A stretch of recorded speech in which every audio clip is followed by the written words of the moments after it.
see. Make sure everything's straight. Give me 1 second.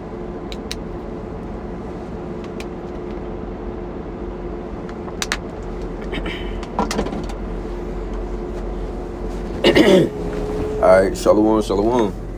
It's the brother Shakab from Grayman Stone Lake Charles Camp. Just back again with another lesson. Alright, but before I do anything, as always, I'm going to start by saying, Call Hallelujah Yamlah, Yahweh, Bahashim, Yahushai, Bahashim, Barakach Wadash. So all praises to the Father, in the name of His only begotten Son, in the name of the Holy Spirit. Which is give double honors to the elders of Israel, which are the elders and apostles of Great Millstone, who teach them well. And Shalom, which is peace and love to the elect of Israel. Alright, and as you can see, I have 2 Samuel, the 13th chapter. Okay, and this is, I'm not going to, read the full chapter, in depth, because I'm kind of on limited time, so you can read this account for yourself. But it's just a point that I wanted to highlight out of this chapter, okay, because it basically showcases that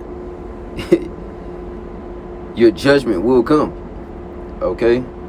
Ecclesiastes 8 and 11, the Lord will not be able to get that, but it shows that your judgment, it could be delayed, all right, but it will come, okay? If that's of your lot to receive of the Lord's indignation, then so be it. That's what it's going to be, You're going to be what? Anathema, Maranatha. Alright, as a person doomed to destruction until the Lord comes. When you read about that, and I believe it's 1 Corinthians, the 16th chapter. If any man love not the Lord, Yahweh Shahamashiach, But nevertheless, though, so your lot is sealed, But that's pretty much, the point that I wanted to take from this. So I'll read through a little bit of the story. Okay, and this is 2 Samuel 13. And this is going into what Tamar, okay, which was what King David's daughter. Alright. And also dealing with what his sons. Alright, you have the character Absalom and Amnon. Alright, Amnon and Tamar, are the main two focal points of this chapter. Okay. And we can always what Romans 15 and 4, the scriptures that was written aforetime were written for our learning. Okay, so we could go back into these accounts and see, okay, where they went wrong, all right, where the error occurred. Okay, and also too, you could plug in the whys. Okay, why is this wrong? Okay, why did this happen? So the scriptures, a lot of people like to use the scriptures, for pointless things. Okay, but it's really an instruction manual on how to do things according to Yahweh Bashim Yahushua, how to please Him. But nevertheless, I'm kind of ranting. I'm start getting the scriptures, man. Because the spirit I have it, take a whole turn. I kind of just wanted to stick on topic, for time's sake. But nevertheless, though, 2 Samuel 13 and 1, it says, and I read some in the NLT, I'll be kind of jumping back and forth in KJV. It says, I read this from the NLT, it says, now David's son Absalom had a beautiful sister named Tamar, and Amnon, her half-brother, fell desperately in love with her. Okay, and we know, according to Numbers 1 and 18, all right, that what you called after your father's name. All right, so whatever your father is, that's what you are. So I read that. I read it in the KJV. It says, and it came to pass after this, because there's no such thing as a half brother. So it says, and it came to pass after this that Absalom, the son of David, had a fair sister whose name was Tamar, and Amnon, the son of David, loved her. It says, and Amnon was so vexed that he fell sick for his sister Tamar, okay, for she was a virgin, and Amnon thought it for him thought it hard for him to do anything to her. Okay? So they say Amnon was so vexed, man. You know, in NLT it says what he became obsessed with Tamar, that he became ill. All right, so what, he was burning it within his lust. You know, and you know, once you start to what, burning your lust, it causes you to act out. All right, and it leads to sin. Okay, that's where error occurs with that. All right. Okay, and when it says she was a virgin, let me see what that word, because it could be. Let me see.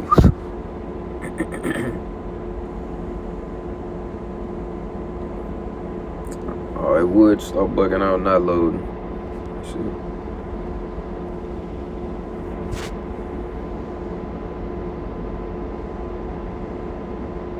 But it could be Bothwalla, and basically going into what a young woman who's never been penetrated.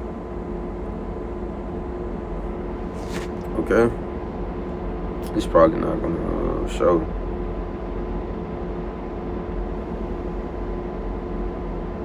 Oh, there you go. What y'all wish me to show? Yep. All right, Bothwalla. Okay. But yeah, that's basically what this one is going into.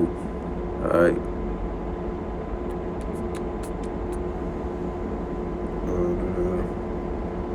Virgin, pure, unspotted. All right. Never been touched, penetrated. Okay. Because there's also other definitions, you know, that you can read about too in the book of Matthew. But nevertheless, though, you know, it says, and Amnon thought it hard for him to do anything to her. All right, and Amnon thought he could never have her. You know, see. It says, but Amnon had a friend whose name was Jonadab, the son of Shemiah, David's brother. And Jonadab was a very subtle man. All right, meaning what, he was crafty. Okay, look in the NLT, it says that he had a very crafty friend. You know, his cousin Jonadab, he was the son of David's brother Shemiah. All right, and he said unto him, why art thou, being the king's son, lean from day to day? Wilt thou not tell me? So what's the matter, bro? Like, why you look like, you know, I can tell by your countenance, you know, some you know, bugging you. You know. It says, Amnon said unto him, I love Tamar, my brother's Absalom's sister. Okay, so that's what the error occurs at within that. Okay, it says, one day said to Amnon, what's the trouble? Why should the son of a king look so dejected morning after morning? So Amnon told him, I am in love with Tamar, my brother Absalom's sister. Excuse me.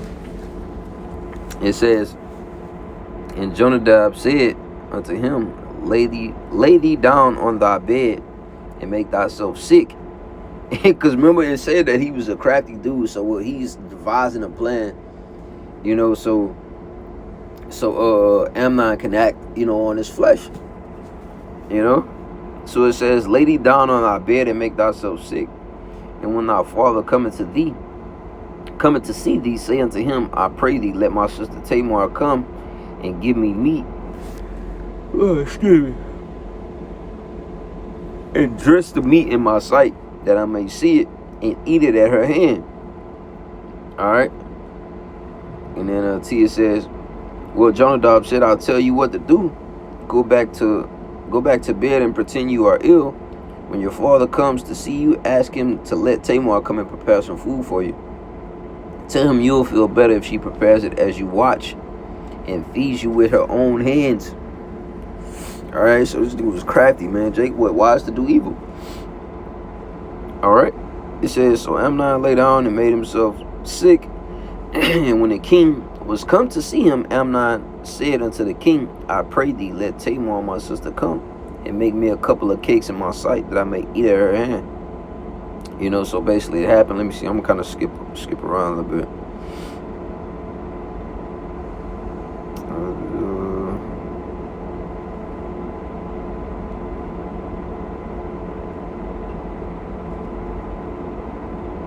All right. So 9, it says, Reading the NLT, it says, but when she set the serving tray before him, he refused to eat. Everyone get out. Oh, excuse me. Everyone get out of here. Amnon told his servants, so they all left. Then he said to Tamar, I'm still reading the NLT, he says, now bring the food into my room and feed it to me here. So Tamar took his favorite dish to him. But as she was feeding him, he grabbed her and demanded, come to bed with me, my darling sister. Okay, again, we're seeing the error. Okay, the fault. We're seeing what's wrong.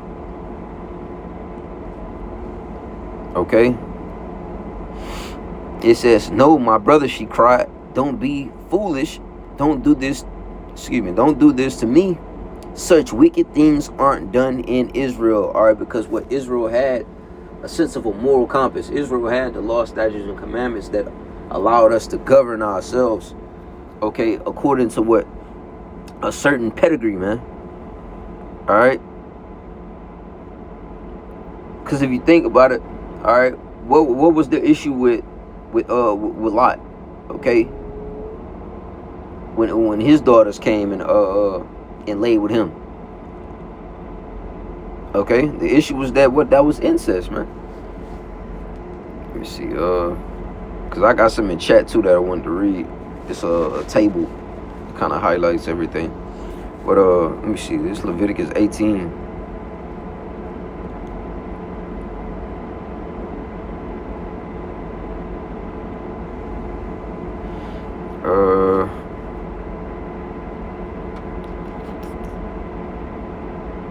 Leviticus 18. Alright, I'm gonna read 1 and 2. It says, and the Lord spake unto Moses, saying, speak unto the children of Israel, okay, and saying to them, I am the Yahweh your power. Alright. It says, so this message was going into Israel. Alright. So let me see, I'm gonna go down.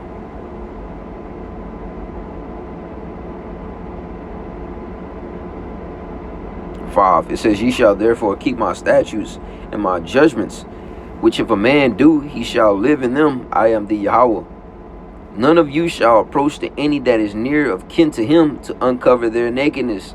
I am the Yahweh. The nakedness of thy father or the nakedness of thy mother shalt thou not uncover. She is thy mother, thou shalt not uncover her nakedness. Okay? It says, the nakedness of thy father's wife shalt thou not uncover. It is thy father's nakedness. And I think it might have been Ham that got cursed, okay, because he seen Noah's nakedness. All right. And then you have Reuben, okay, who I think he committed adultery with his father's wife. You know, if I'm not mistaken. You know? Excuse me. It says, let me see, what was 9 is the point. It says, the nakedness of thy sister, the daughter of thy father, or daughter of thy mother, whether she be born at home or born abroad, even their nakedness thou shalt not uncover. All right. So let me see. So I mean, you know, that's pretty much that point in there. All right, the nakedness of thy sister. All right, the daughter of thy father or daughter of thy mother. So either or. You know.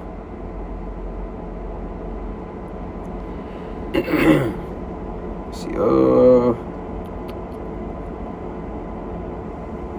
then it continues on. Let's see,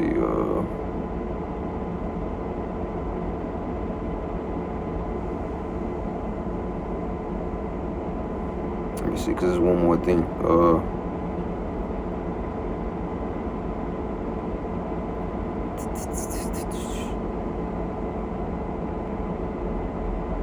Keep my statute and judgment shall not come in.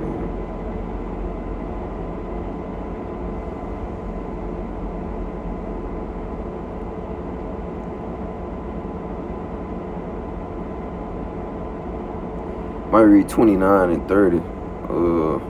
Let me see.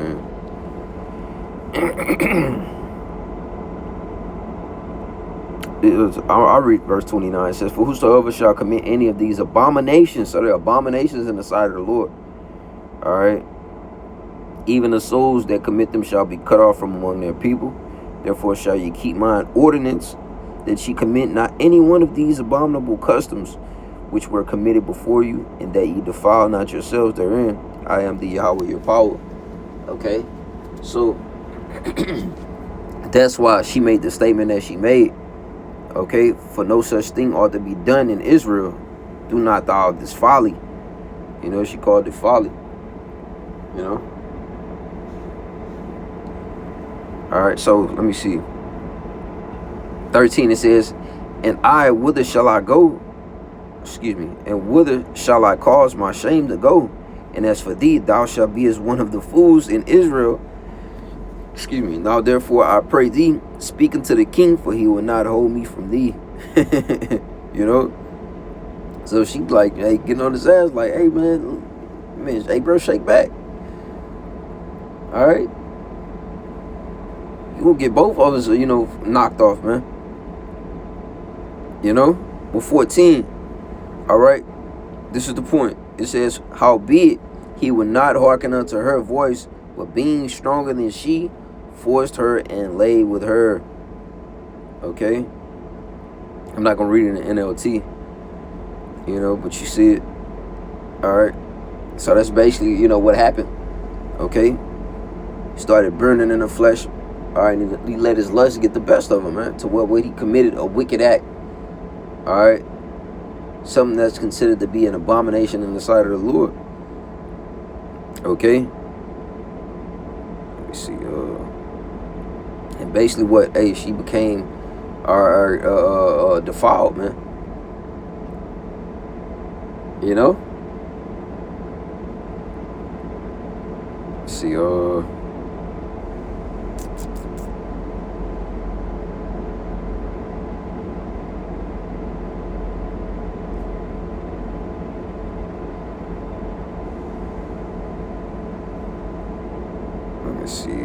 because you really could read it on your own. Let me see, I'm gonna kind of jump around a little bit.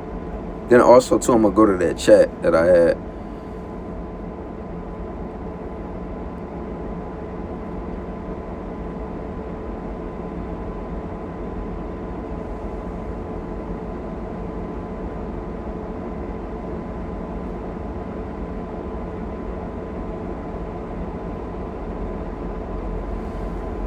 Let me see.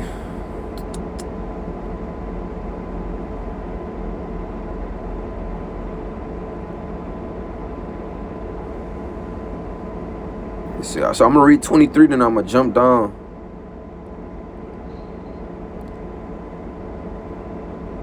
To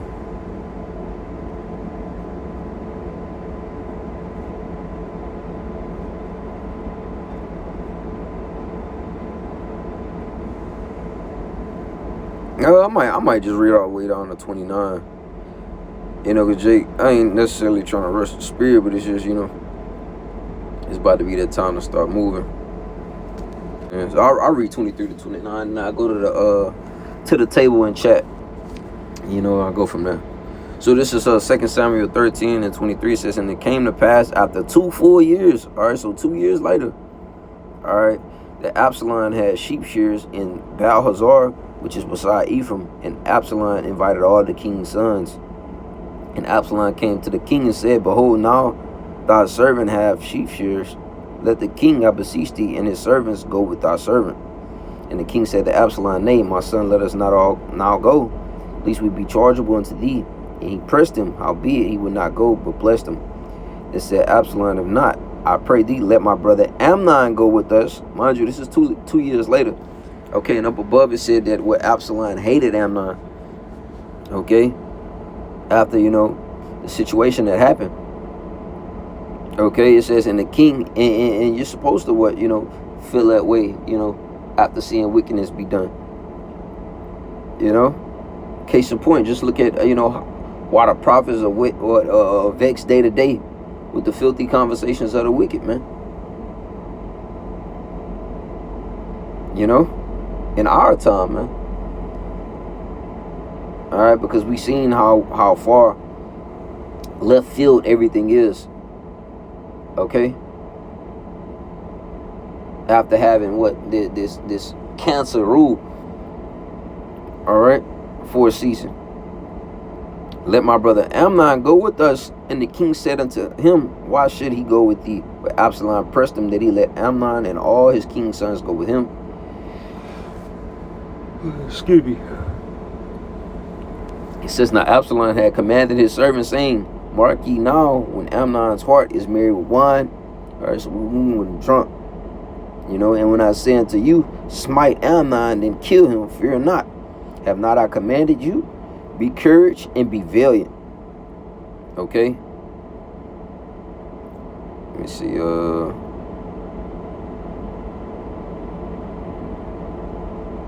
29. It says, and the servants of Absalom did unto Amnon as Absalom had commanded. And all the king's son arose, and every man gat him up upon his mule and fled. All right, so you know they knocked him off, but mind you, it took 2 years. All right, for that to happen. So what? He had a judgment coming. It was just in a sense what somewhat delayed. Okay, you know, but it was still to be accounted for. So this is Ecclesiastes 8 and 11. It says, because sentence against an evil work is not executed speedily, therefore the heart of the sons of men is fully setting them to do evil. All right, and that's what can take place. Okay, if judgment is not you know, implemented immediately. All right, one can start to boast in their acts, start to become prideful, and what it leads to them basically being what justified to the Lord being, the Lord being justified in what, knocking their ass off, man. All right. 12, it says, do a sinner do evil 100 times, and his days be prolonged. Yet surely I know that it shall be well with them that fear the Most High, which fear before him. So it's finna make a distinction. All right, separation.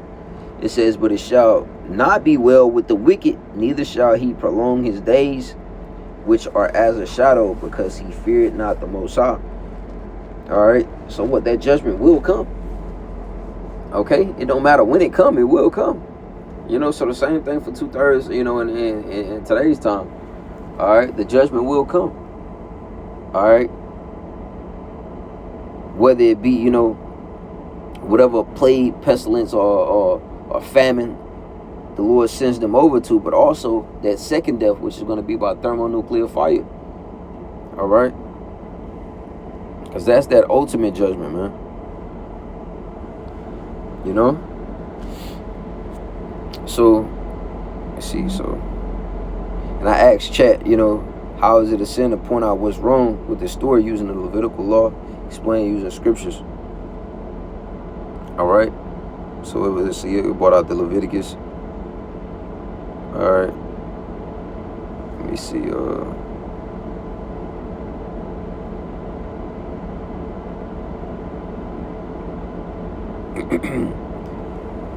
It says right here. It's another point that I kind of it says this text specifically says he would not listen to her and forced her.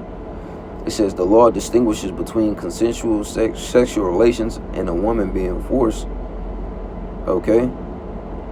And it lists Deuteronomy 22 and 25 through 27. You know, and it basically gives you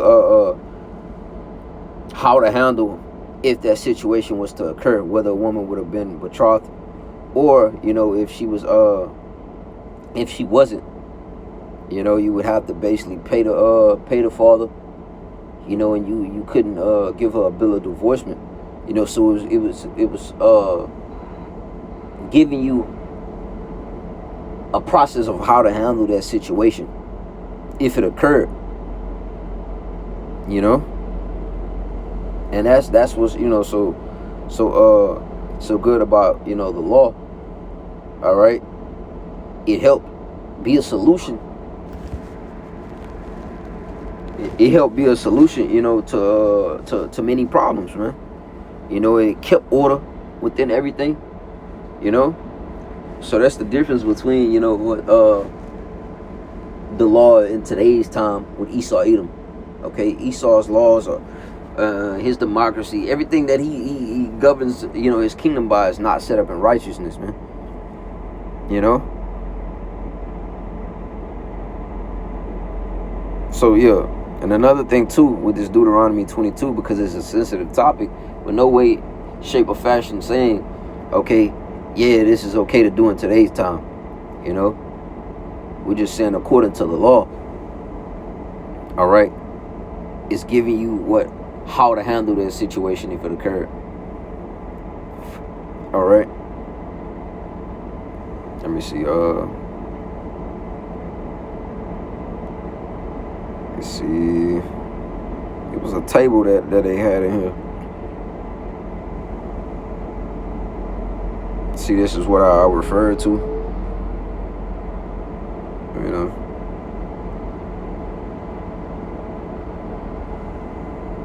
But again, it says, but what? The case is different because Amnon forced her and she was his sister. Therefore, that provision cannot be used to make what Amnon did lawful. You know, so it wasn't no justification for that. Okay? Because it was the act of incest that was committed. Alright? If that would have been, you know, another woman who wasn't, you know, promised to anyone, okay, then, you know, he would have had to basically take that responsibility, you know, but the case was different. Let me see. So the main scenes in 2 Samuel. Let me read it first. All right, Amnon desired Tamar sexually, and it gives Leviticus 18. Amnon ignored Tamar's refusal, and then it gives, you know, the Deuteronomy. You know, basically what we read. All right. Let's see, close relative. Amnon hated her afterwards.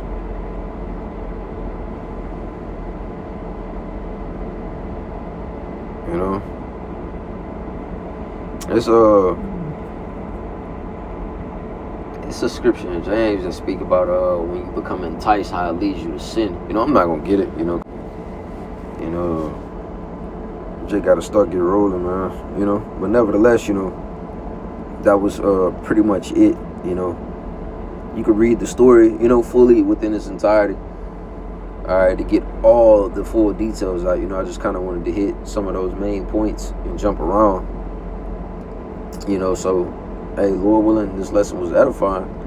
All right, to the sincere Aki and Wagwathu may be tuning in. You know, with that being said, I'm gonna close out and say, Call Holy Allah, Yahweh, Bahashem, Yahushai, Bahashem, Rachach Wadash. It's all praises to the Father, in the name of His only begotten Son, in the name of the Holy Spirit. Nathama Kabbalah was a queen, Shah Yasharallah, which is give the honors to the elders of Israel. Shah the elders and apostles of Great Millstone who teach from well. And Shalom Wababak Shah Yasharallah, which is peace and love to the elect of Israel. Till next time.